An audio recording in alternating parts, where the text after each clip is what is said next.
Hi, welcome back to All Info Tamil. Maldivians Prime Minister வந்து Indian Prime Minister மோடிஜியை clown அப்படின்னு சொல்லி disrespectful abusive statements எல்லாம் சொல்லியிருக்காரு. So அதுக்காக இந்தியன்ஸ் செம்மையாக கொதிச்சு எழுந்திருக்காங்க. யாரை பத்திரா சொன்ன அப்படின்ற மாதிரி எல்லாரும் அதுக்கான ரெஸ்பான்ஸை வந்து கொடுக்க ஆரம்பிச்சிட்டாங்க. எப்படின்னா நிறைய ஃப்ளைட்ஸை வந்து அதாவது 10,500 ஹோட்டல்ஸை வந்து கேன்சல் பண்ணியிருக்காங்க. அதுக்கப்புறம் 5,520 ஏர் டிக்கெட்ஸ் வந்து கேன்சல் பண்ணி அவங்களுடைய பாய்காட் மால்தீவ்ஸ் அப்படின்ற மாதிரி ஹேஷ்டேக்கை வந்து ட்ரெண்ட் பண்ணிட்டு இருக்காங்க. எதுக்கு நம்ம மால்தீவ்ஸ் போகணும் அப்படின்ற மாதிரி எல்லாரும் பேசிகிட்டு இருக்காங்க. அதுக்கேற்ற மாதிரி நம்ம லக்ஷதீப் தான் இருக்கே அப்படின்னு சொல்லிட்டு நம்ம மோடிஜி வந்து ஒரு 2-3 போஸ்ட் போட்டார். அவ்வளோதான், அப்படியே இன்டர்நெட்டே பார்த்துக்கிச்சு. எப்படின்னா நம்ம லக்ஷதீப்பில் இருக்க மாதிரி, அதுக்கப்புறம் நான் ஸ்னோக்கிங் பண்ணேன், சூப்பராக இருந்தது அப்படின்ற மாதிரி போட்டிருந்தார் மோடிஜி. ஸோ எல்லாரும் இப்போ என்ன நினைக்கிறாங்கன்னா, எதுக்கு மால்தீவ்ஸ்க்கு போகணும்? ஏன்னா மால்தீவ்ஸில் வந்து ரொம்ப லிமிட்டடான பீப்புள் தான் இருக்காங்க.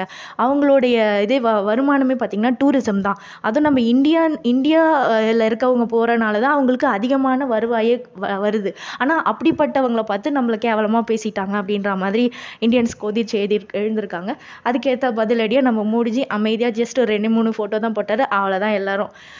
மோடிஜி ஆனால் என்னை பொறுத்த வரைக்கும் எல்லாரும் என்ன சொல்கிறாங்கன்னா, பிராண்ட் அம்பாசிடர் ஆஃப் இந்தியான்னு சொல்கிறாங்க. ஏதாவது ஒன்றுனா அவர் எழுந்து நின்று நான் இருக்கேன்டா அப்படின்ற மாதிரி ஒரு சில விஷயங்கள் அவர் பண்ணுறாரு. அதாவது இந்தியா அப்படின்னாலே மோடி அப்படின்ற மாதிரி சூப்பராக பேர் எடுத்து கொடுத்துருக்காரு நமக்கு.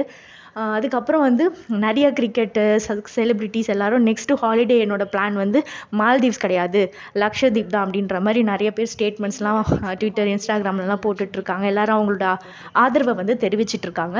ஸோ நம்ம கண்ட்ரியில் நிறைய பிளேசஸ் இருக்குது. எதுக்கு நம்ம மற்ற கண்ட்ரிக்கு போய் அவங்களோட எக்கானமியை டெவலப் பண்ணி விடணும்?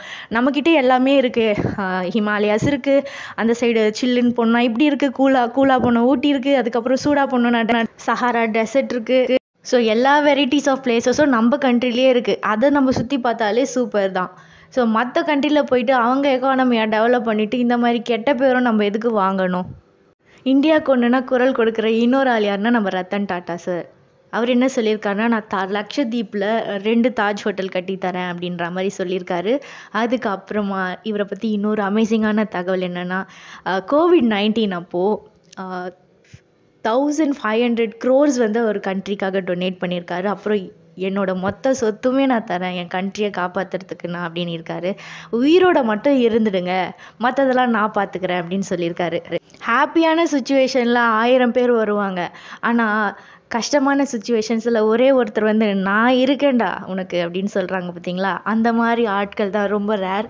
ஸோ இவர் வந்து ஜெம் ஆஃப் த ஜெம் நான் சொல்லுவேன். ஸோ ஏதாவது ஒரு பிரச்சனைனா, இந்தியாவுக்கு ஏதாவது ஒன்றுனா நான் இருக்கேன், நீ பார்த்துக்கோ என்னன்னா நான் இருக்கேன் அப்படின்ற மாதிரி ஒரு வார்த்தையை சொல்லுவார். ஸோ என்னோட மிகப்பெரிய ஃபேன் வந்து சாரி அவர் எனக்கு பெரிய ஃபேன். ஐயோ, நான் வந்து அவருக்கு பெரிய fan. Thank you so much for வாட்சிங் ஆல் இன்ஃபோ தமிழ்.